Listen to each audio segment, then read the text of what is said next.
skýðgler sko, sem maður getur greitt sér. Það er bara þannig að Outlander PHEV engin venjulegur rafmagnsbíll. Í fyrsta lagi hann óvenju stór.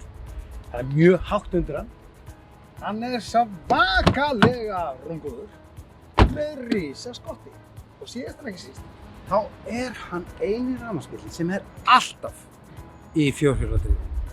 Og það er mjög mikilvægt að athuga þessa hluti þegar maður kaupir sér rafmagns- eða tengiltvinn bíl. Muna það, kynna sér málum vel. Kíkjum aðeins á þetta fjórhjóladrifið hérna. Fjórhjóladrifið í þessum bíl svokallað Super All-Wheel Drive. En þú getur líka stillt það eftir aðstæður. Það er bara einn takki. Þú getur haft það normal, eða það er svona fyrir möl og svoleiðis. Svo getur haft það snow, eða snjó. Og svo getur haft það læst, eða locked.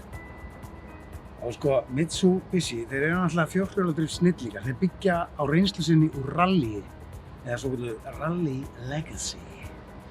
En þeir eru líka margfaldri heimsmeistarar í rally. Og þegar ég keyri þennan bíl, þá líður mér eins og heimsmeistara.